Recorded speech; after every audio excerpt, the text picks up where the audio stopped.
இது எழுச்சி பயணத்தில் தேர்தல் நேரத்தில் நடைபெறுகின்ற கூட்டமாக இருந்தாலும் காலத்துடைய நேரம் கருதி நான் இதுவரை 178 சட்டமன்ற தொகுதி இன்றைக்கு நான் உங்களை சந்திக்கின்றேன். உங்களுடைய சட்டமன்ற தொகுதி 178வது சட்டமன்ற தொகுதி. இந்த 178 சட்டமன்ற தொகுதியிலும் மக்களுடைய வரவேற்பு அபரிதமாக இருந்தது. இந்த 177க்கு பிறகு 178வது எழுச்சி பயணம் திருத்தணி சட்டமன்ற தொகுதியிலே நடைபெற்றுக் கொண்டிருக்கிறது. இங்குதான் அதிக அளவு மக்கள் வெள்ளத்தை பார்க்கின்றேன். அடுத்த ஆண்டு நடைபெறுகின்ற சட்டமன்ற பொது தேர்தலில் திருத்தணி சட்டமன்ற தொகுதி அண்ணா திமுக வேட்பாளர் வெற்றி பெற்று விட்டார். இது எழுச்சி பயண நிகழ்ச்சிகள் அல்ல, வெற்றி விழா பொதுக்கூட்டம் போல் காட்சி அளிக்கிறது. நான் வருகின்ற வழியிலே பார்த்தேன், மக்கள் வெள்ளத்தில் நீந்தி உங்களை வந்து சந்தித்திருக்கின்றேன். மக்களுடைய ஆரவார எழுச்சி வெற்றிக்கு அறிகுறி. கிராமத்திலே ஒரு பழமொழி சொல்லுவார்கள், விவசாயிகள் விளையும் பயிர் முளையிலே தெரியும் என்று சொல்வார்கள். நம்முடைய வெற்றி உங்களுடைய எழுச்சியிலே பார்க்க முடிகிறது. இன்றைக்கு யாரோ பேசிக் கொண்டிருக்கின்றார்கள், புதிதாக கட்சி தொடங்குகிறவர் பேசுகிறார். ஏற்கனவே ஆளுகின்ற கட்சி அவர்களும் பேசுகின்றார்கள். ஆனால் இங்க இருக்கின்ற மக்களுடைய எழுச்சி அடுத்த ஆண்டு நடைபெற்ற சட்டமன்ற பொது தேர்தலில் அண்ணா திமுக ஆட்சி அமைக்கும். அண்ணா திமுக கூட்டணி அதிக இடங்களில் வெற்றி பெற்று தனி பெரும்பான்மையோடு அண்ணா திமுக ஆட்சி அமைக்கும். ஆக அடுத்த ஆண்டு நடைபெறுகின்ற சட்டமன்ற பொது தேர்தலில் அண்ணா திமுக கூட்டணி 210 இடங்களிலே வெல்லும். இன்றைக்கு திராவிட முன்னேற்ற கழகம் ஆட்சி பொறுப்பேற்று 2.25 ஆண்டு காலம் ஆகிறது. விவசாயிகளுக்கு நன்மை கிடைச்சதா? விவசாயி தொழிலாளிக்கு நன்மை கிடைச்சதா? நெசவாளருக்கு நன்மை கிடைச்சதா? அவர்களுடைய குடும்பம் மட்டும் வளமானது. திராவிட முன்னேற்ற கழகம் தலைவர் ஸ்டாலின் குடும்பம் மட்டும் வளமானது. சிந்தித்து பாருங்கள். திரு கருணாநிதி அவர்கள் இருந்தார், அதற்கு பிறகு ஸ்டாலின், அதற்கு பிறகு உதயநிதி ஸ்டாலின், அதற்கு பிறகு இன்ப நிதியை புகுத்த பார்க்கிறார்கள். இப்படி வாரிசு அரசியல் தேவையா? அடுத்த ஆண்டு நடைபெறுகின்ற சட்டமன்ற பொது தேர்தலில் குடும்ப ஆட்சிக்கு வாரிசு அரசியலுக்கு முற்றுப்புள்ளி வைப்பீர்களா? இது என்ன மன்னர் பரம்பரையா? கருணாநிதி குடும்பம் ஏன் மற்றவர்கள் ஆளக்கூடாதா? இங்க இருக்கின்றவர்கள் யார் வேணாலும் நாட்டை ஆளக்கூடிய தகுதி படைத்தவர்கள். ஒரு குடும்பம் வாழ 8 கோடி மக்களுடைய வரிப்பணத்தை சுருண்டி கொண்டிருக்கின்றார்கள். ஆக அந்த ஒரு குடும்பம் வாழ்வதற்கு மக்களை வாட்டி வதைத்துக் கொண்டிருக்கின்றார்கள். அப்படிப்பட்ட ஆட்சி தொடர வேண்டுமா? சிந்தித்து பாருங்கள். விலைவாசி விண்ணை முட்டுகின்ற அளவுக்கு உயர்ந்து விட்டது. இதை பற்றி முதலமைச்சர் கவலைப்படல, திரைப்படம் பார்த்து ரசித்துக் கொண்டிருக்கின்றார். விவசாயி டெல்டா மாவட்டத்தில் விவசாயிகள் கடுமையாக மழை வெள்ளத்தால் பாதிக்கப்பட்டுட்டாங்க. பயிர்கள் எல்லாம் அழுகிவிட்டது, நெற்பயிர்கள் அழுகிவிட்டது. அதை காண முதலமைச்சர் செல்லவில்லை, திரைப்படம் பார்த்து கொண்டிருக்கின்றார். அது மட்டுமல்ல, அதில் பாதிக்கப்பட்ட அந்த விவசாயிகள் அங்கே போராட்டம் நடத்தி கொண்டிருக்கின்றார்கள். அந்த நெற்பயிரை ஒரு ட்ரெயின்ல தலைமைச் செயலகத்தில் கொண்டு வந்து காட்டுறாங்க. அப்படிப்பட்ட முதலமைச்சர் தான் இன்றைய முதலமைச்சர் ஸ்டாலின் அவர்கள். அந்த நெற்பயிர் பாதிக்கப்பட்ட விவசாயி நெற்பயிர நடவு செய்து விளைகின்ற அந்த நெற்பயிர் எவ்வளவு கஷ்டப்பட்டு அந்த விவசாயி நெற்பயிரை நடவு செய்து போய் எண்ணி பார்க்க வேண்டும். விவசாயம் என்பது சாதாரண விஷயம் அல்ல, கடின உழைப்பு. வெயிலையும் மழையும் பொருட்படுத்தாமல் ரத்தத்தை வேர்வையாக சிந்தி உழைக்கின்ற ஒரு விவசாயி, விவசாய தொழிலாளி. அப்படிப்பட்ட விவசாயி மதிக்காத முதலமைச்சர் இன்றைய முதலமைச்சர் ஸ்டாலின் என்பதை நாம் எண்ணி பார்க்க வேண்டும். விவசாயிகள் விளைவித்த நெல்லை கூட முழுமையாக கொள்முதல் செய்ய முடியாத அரசாங்கம் விடியா திமுக அரசாங்கம். இன்றைக்கு ஒரு விவசாயி, விவசாய தொழிலாளி 2 பேரும் சேட்டில் கை வைத்தால்தான் இந்த நாட்டு மக்களுக்கு உணவு கொடுக்கும். இந்த உணவை கொடுப்பவர் விவசாயி, விவசாய தொழிலாளி. எது வேணாலும் இல்லாமல் இருக்கலாம், உணவு இல்லாமல் ஒருவர் வாழ முடியாது, தண்ணீர் இல்லாமல் வாழ முடியாது. ஆக இந்த நாட்டிற்கு உணவளிக்கின்ற மனிதன் விவசாயி, விவசாய தொழிலாளி. அவள் படுகின்ற துன்பத்தை இந்த ஆட்சியாளர் கண்டுகொள்ளவில்லை என்பதை நினைவுபடுத்துகின்றேன். அது மட்டுமல்ல, திராவிட முன்னேற்ற கழக தேர்தல் அறிக்கையில திராவிட முன்னேற்ற கழகம் ஆட்சிக்கு வந்தவுடன் ஒரு குவிண்டாலுக்கு 2500 ரூபாய் நெல்லுக்கு விலை கொடுப்பதா சொல்றாங்க. ஒரு குவிண்டால் நெல்லுக்கு 2500 ரூபாய் ஆதார விலை கொடுப்பதா சொன்னாங்க.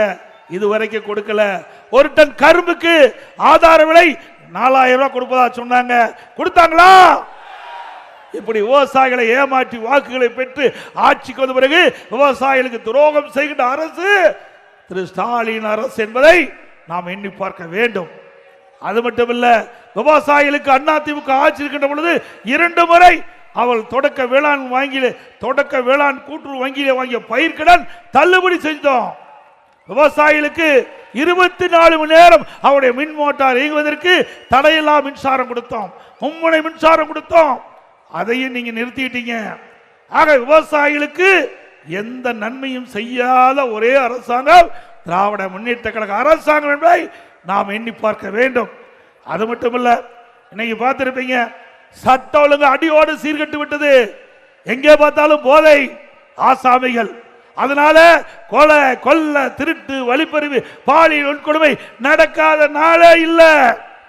இன்றைக்கு கூட அந்த பத்திரிகையில் பார்த்திருப்பீங்க, சென்னையிலிருந்து திருத்தணிக்கு வருகின்ற ரயில்ல ஒரு வட மாநிலத்தை சேர்ந்த ஒரு இளைஞர் அந்த ரயில் வரார். அந்த ரயில் வருகின்ற பொழுது ரீல்ஸ் எடுத்துக்கொண்டு 4 சிறுவர்கள் துன்பப்படுத்துறாங்க. பிறகு அவர் ரயிலிருந்து இறங்கி நடந்து போகும்போது அவரை கடுமையாக கொடூரமாக அந்த வீச்சு அருவாளால் தாக்கப்பட்டு அவர் துடிதுடிக்க இருக்கிறார். எல்லா வலைதளங்களும் வந்திருக்குது. அந்த காட்சி பதைக்கிறது.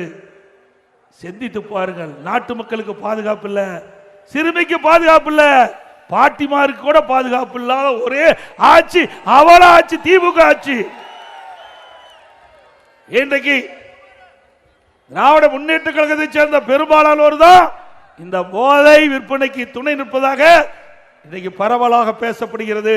திரு ஸ்டாலின் அவர்களே, உங்களுடைய ஆட்சிக்கு வந்த பிறகு ஓராண்டிலே நான் எச்சரிக்கை கொடுத்தோம், சட்டமன்றத்திலே பேசினோம், தொலைக்காட்சியின் வாயிலாக பேட்டி கொடுத்தோம், அறிக்கையின் வாயிலாக வெளிப்படுத்தினோம். தமிழகத்தில் போதை நடமாட்டம் அதிகரித்திருக்கின்றது, அதை கட்டுப்படுத்துங்கள். இளைஞர்கள், மாணவர்கள் இந்த போதைக்கு அடிமையாகி சீரழிக்கக்கூடிய நிலை தமிழகத்தில் ஏற்பட்டுள்ளது. பல முறை இந்த அரசாங்கத்துடைய கவனத்திற்கு கொண்டு வந்தோம், இந்த அரசாங்கம் கண்டுகொள்ளவில்லை. அதனால இளைஞர்கள், மாணவர்கள் பாதிக்கிறாங்க. தயவு செய்து அருள் கூர்ந்து பெற்றோர்கள், தாய்மார்கள் சிந்திக்க வேண்டும். நம்முடைய குழந்தைகளை நாம் தான் பார்த்து வளர்க்க வேண்டும். இந்த ஆட்சியை நம்பி பிரயோஜனம் இல்லை. நாம் கண்ணும் கருத்துமாக நம்முடைய செல்வம் நம்முடைய குழந்தைகள் தான். நம்முடைய குழந்தைகள் தான் நம்முடைய செல்வம். அந்த செல்வம் இந்த ஆட்சியிலே அழியக்கூடிய நிலை ஏற்பட்டு விட்டது. சிந்திச்சு பாருங்க.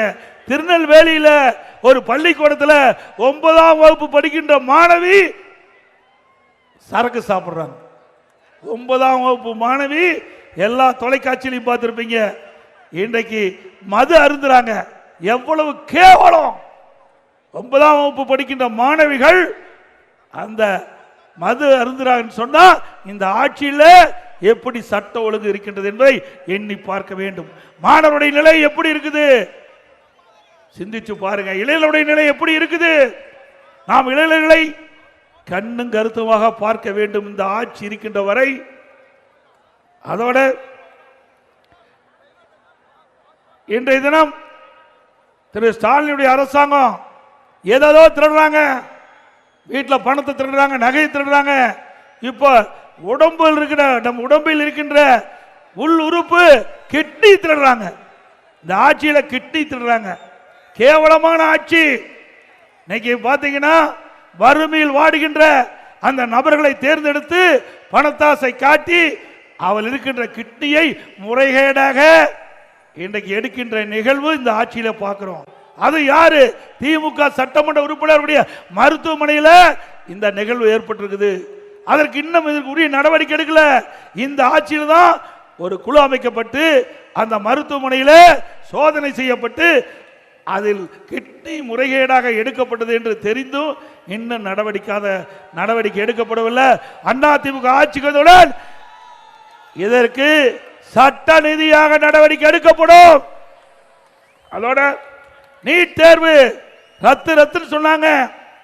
திராவிட முன்னேற்ற கழக அரசு இருக்கின்ற பொழுது திராவிட முன்னேற்ற கழகம் ஆட்சிகளுடன் நீட் தேர்வு ரத்து செஞ்சாங்களா? அது மட்டுமல்ல, உதயநிதி ஸ்டாலின் அவர்கள் நீட்டுக்கு ரத்து செய்வதற்கு எங்களுக்கு ரகசியம் இருக்குன்னு சொன்னாங்க. ரகசியம் சொன்னாரா? இப்ப சட்டமன்றத்தில் போன சட்டமன்ற கூட்டத்தொடரில் திரு ஸ்டாலின் ரகசியத்தை சொல்லிட்டார். எங்களால முடியாது, இதுதான் ரகசியம். எங்களால நீட்டுக்கு விலக்களிக்க பெற்று தர முடியாது. நீதிமன்ற தீர்ப்புப்படிதான் இந்த நீட்டு தேர்வு நடந்துகிட்டு சொல்லிட்டார். அதைத்தாயா நாங்களும் சொன்னோம். அதிமுகவும் அதுதானே சொல்லிச்சு. ஆனா மக்களை ஏமாற்றி, பெற்றோர்களை ஏமாற்றி, இளைஞர்களை ஏமாற்றி வாக்குகளை பெற்று ஆட்சிக்கு வந்த பிறகு அப்படியே அந்தர்பல்ட்டி அடித்து இப்பொழுது நீட் தேர்வுக்கு எங்களால் விதிவிலக்கு பெற்று தர முடியாது என்று செய்தியை இன்றைய முதலமைச்சர் ஸ்டாலின் அவர்கள் சட்டமன்றத்தில் தெரிவிக்கிறார். சிந்திச்சு பாருங்க. அது மட்டுமில்ல, இன்றைக்கு திராவிட முன்னேற்ற கழகம் 2021 சட்டமன்ற பொதுத் தேர்தலில் இன்றைய முதலமைச்சர் எதிர்க்கட்சி தலைவராக இருந்தார். அப்பொழுது 525 அறிவிப்புகளை வெளியிட்டார். 1-2 525 அறிவிப்புகள் வெளியிட்டார்.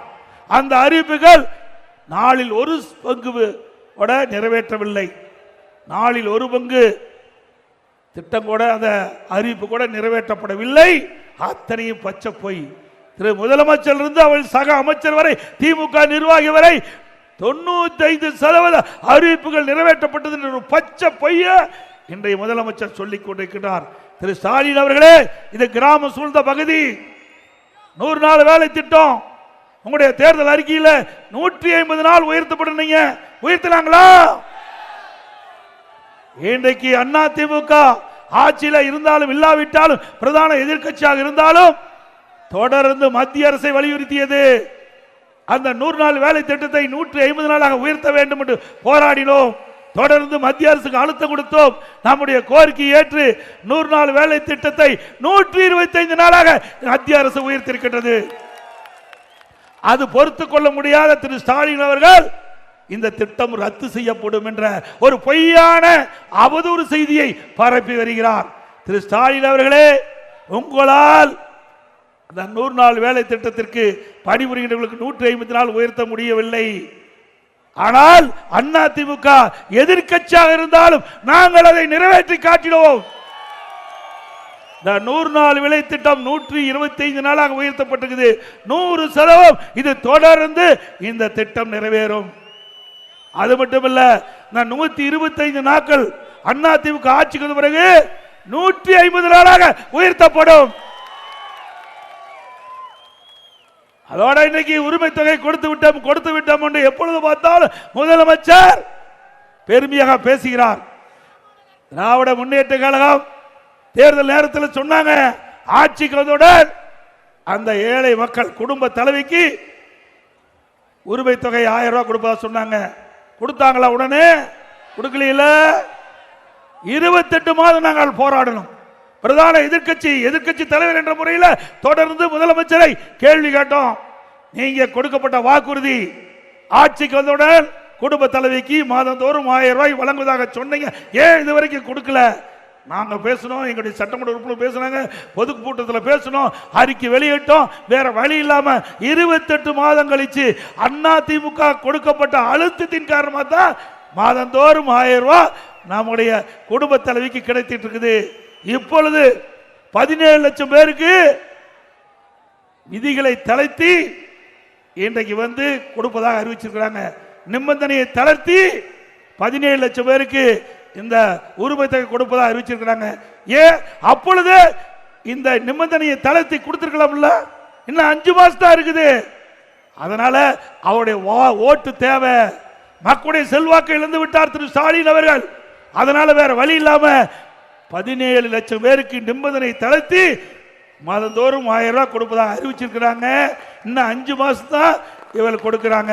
ஆனா அண்ணா திமுக ஆட்சி இருக்கின்ற பொழுது அப்பொழுது நாங்கள் தெரிவித்தோம், தேர்தல் அறிக்கையில குறிப்பிட்டோம், 2021 சட்டமன்ற தேர்தல் அறிக்கையில குறிப்பிட்டோம், அண்ணா திமுக சார்பா அண்ணா திமுக ஆட்சிக்கு வந்தா குடும்ப அந்த பெண்களுக்கு குடும்ப அட்டைக்கு மாதந்தோறும் 1500 ரூபாய் கொடுப்பா சொன்னோம். 2021 தெரிவித்தோம். ஆனால் கவர்ச்சிகரமா மக்களிடத்தில் பேசி மக்களை ஏமாற்றி வாக்குகளை பெற்று ஆட்சிக்கு வந்த பிறகு 28 மாசம் கழிச்சு தான் கொடுத்தாங்க. 17 லட்சம் பேருக்கு 55 மாசம் கழிச்சு தான் அந்த உரிமை தொகை வழங்கிய அரசாங்கம் திமுக அரசாங்கம். அதோட தேர்தல் நேரத்தில் மாதந்தோறும் கேஸ் மானியம் 100 ரூபாய் கொடுக்கறாங்க. கொடுத்தாங்களா? நம்ம இளைஞர்கள் வங்கியில் வாங்கிய கடை தள்ளுபடி செஞ்சாங்களா? பெட்ரோல் டீசல் விலை குறைப்புன்னு சொன்னாங்க, குறைச்சாங்களா? ரேஷன் கடையில் கூடுதலா சக்கரை 1 கிலோ போட்டாங்களா? எதுவுமே செய்யல. கொடுக்கப்பட்ட வாக்குறுதி, முக்கியமான வாக்குறுதி எதுவுமே நிறைவேற்றவில்லை. தேர்தலிலே பிரச்சாரத்தை செய்து வாக்குகளை பெற்று மக்களை ஏமாற்றிய அரசாங்கம் திமுக அரசாங்கம், திமுக கட்சி. அது மட்டுமல்ல, இன்றைக்கு ஊழல், எல்லா துறைகளிலும் ஊழல். இன்றைக்கு உள்ளாட்சி, அந்த உள்ளாட்சியிலே பணி சேர்க்கப்பட்டவர்களுக்கு பணி ஆணை வழங்கிட்டு இருப்பது பல 100 கோடி ரூபாய் ஊழல் செய்தாக. அதோட அந்த டிபார்ட்மெண்ட்ல பல ஊழல் நடைபெற்றதாக இடி கண்டுபிடிக்கப்பட்டு அரசாங்கத்துக்கு அனுப்பிச்சிருக்குது. எஃப்ஐஆர் போடணும், இதுவரைக்கும் எஃப்ஐஆர் போடல. அண்ணா திமுக ஆட்சி மனதுடன் இடி அரசாங்கத்துக்கு கொடுக்கப்பட்ட அறிக்கையின் அடிப்படையில் எஃப்ஐஆர் போடப்படும். சம்பந்தப்பட்டவர்கள் அதன் சட்டத்தின் முன் நிறுத்தப்படுவார்கள். அதோட இன்னைக்கு மின் கட்டணம் உயர்ந்து போச்சு. இன்னைக்கு நகராட்சி, பேரூராட்சி மின் கட்டணம், ஏழைகள் பாதிக்கப்படுகின்ற அளவிற்கு விலைவாசி உயர்வு. இப்படி மின் கட்டண உயர்வு, விலைவாசி உயர்வு, வீட்டு வரி உயர்வு, கடை வரி உயர்வு, தண்ணீர் வரி உயர்வு, எல்லாம் வரி உயர்வு. கடை தலைக்கு மேல் இருக்குது. இந்த ஆட்சி பொறுப்பேற்ற பிறகு 5 ஆண்டு முடியும் போது 5.5 லட்சம் கோடி கடன் வாங்கிறாங்க. 5 ஆண்டு முடிக்கின்ற பொழுது 5 லட்சம் கோடி. அத்தனை பேர்த்தையும் கடனாளி ஆக்கிட்டார் ஸ்டாலின். நம்ம அத்தனை பேர்த்தையும் கடனாளிக்கு தான் சாதனை படைத்த அரசாங்கம் திரு ஸ்டாலின் அரசாங்கம். சிந்திச்சு பாருங்க. வருமானம் அதிகம் வருது, திட்டம் எதுவும் இல்ல. நீ என்ன புதிய திட்டத்தை கொண்டாந்தீங்க? நாங்கள் அண்ணா திமுக ஆட்சி இருக்கின்ற பொழுது திருவள்ளூர் மாவட்டத்தில் புதிய அரசு மருத்துவக் கல்லூரி மருத்துவமனை கொண்டாந்தோம்.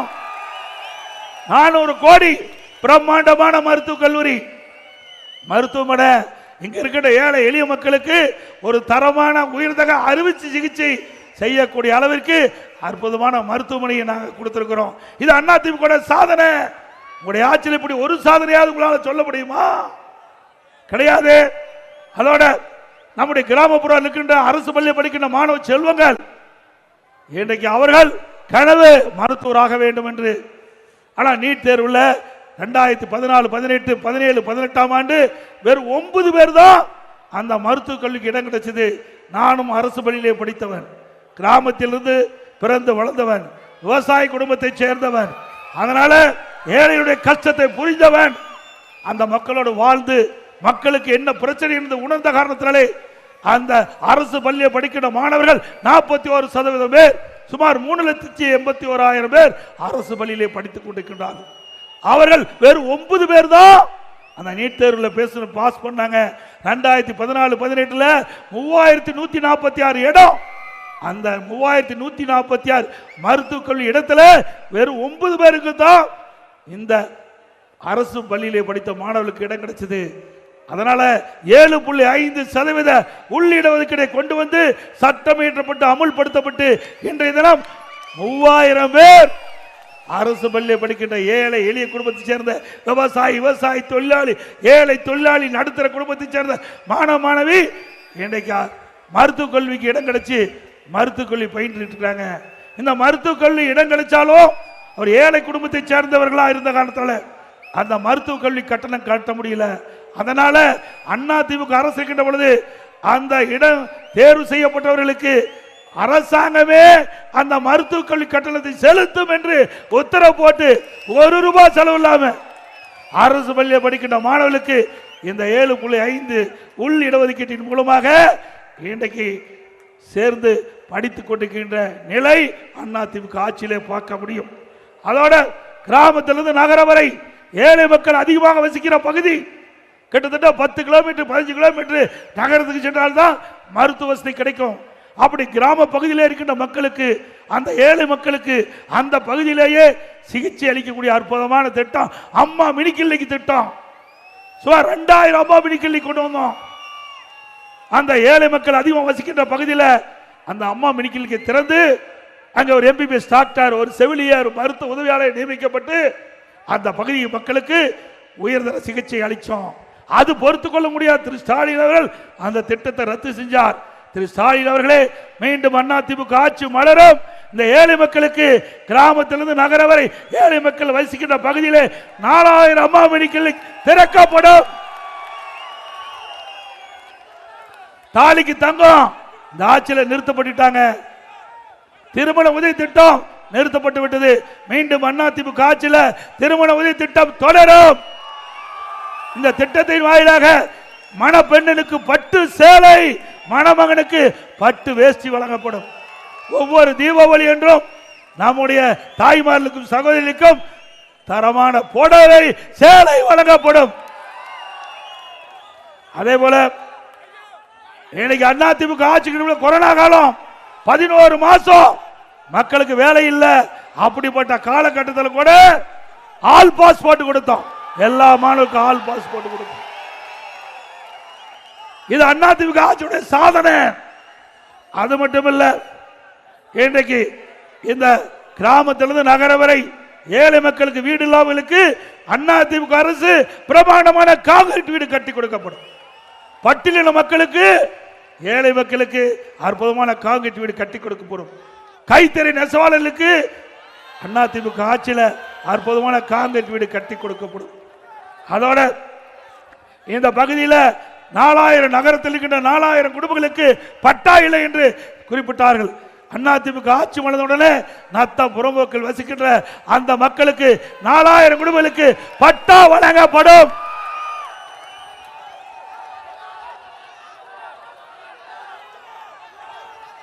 லேப்டாப் கொடுக்கப்படும். அதிமுக ஆட்சி மலர்ந்தவுடன் லேப்டாப் கொடுக்கப்படும். அதிமுக ஆட்சியில் 52,30,000 மாணவ மாணவிகளுக்கு லேப்டாப் கொடுத்தோம். அதற்காக 7,350 கோடி நிதி ஒதுக்கீடு செய்யப்பட்டது.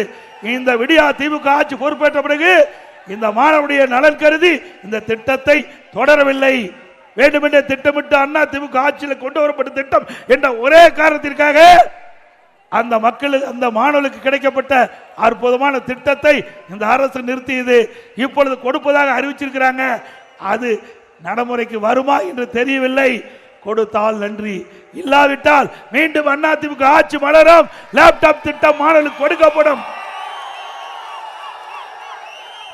அதே போல திருத்தணி அருள்மிகு சுப்பிரமணிய சாமி திருக்கோயில் முருகனின் 5ஆம் படை வீடு என பெருமை பெற்றது. இந்த உள்ளூர் மக்கள், திருத்தணி இந்த சட்டமன்ற தொகுதியில் உள்ளூர் மக்கள் வாரம் தோறும் செவ்வாய்க்கிழமை முருக பெருமானை வழிபாடு செய்ய சிறப்பு அனுமதி வழங்கப்பட்டிருந்தது. ஆனால் இந்த ஆட்சியில, திராவிட முன்னேற்ற கழக ஆட்சியில அந்த அனுமதி மறுக்கப்பட்டுகிறது. மீண்டும் அதிமுக ஆட்சி வந்தவுடன் இந்த உள்ளூர் மக்களுக்கு, திருத்தணி உள்ளூர் மக்களுக்கு செவ்வாய்க்கிழமை அவர்கள் தரிசனம் செய்வதற்கு சிறப்பு அனுமதி வழங்கப்படும்.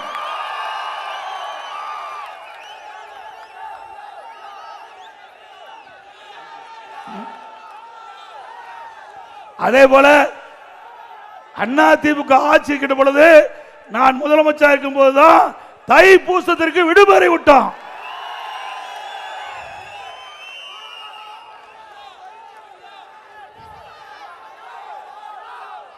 அதே போல இன்றைக்கு விசத்தறி, கைத்தறி நெசவாளர் பல பேர் இந்த பகுதியில் இருக்கிறாங்க. அந்த நெசவு தொழில் இன்றைக்கு சரிந்து போயிருக்குது. மீண்டும் அதிமுக ஆட்சிக்கு வந்த பிறகு கைத்தறி தொழில் சிறக்க, விசத்தறி தொழில் திறக்க நடவடிக்கை எடுக்கப்படும். அதிமுக ஆட்சி கிட்ட பொழுது இன்றைக்கு நம்முடைய கைத்தறிக்கு 200 யூனிட் விலை இல்லாம கொடுத்தோம். விசைத்தறிக்கு 750 யூனிட் கொடுத்தோம். அதோட அந்த கைத்தறி துணிகள் தேக்க நிலை அடைந்தது.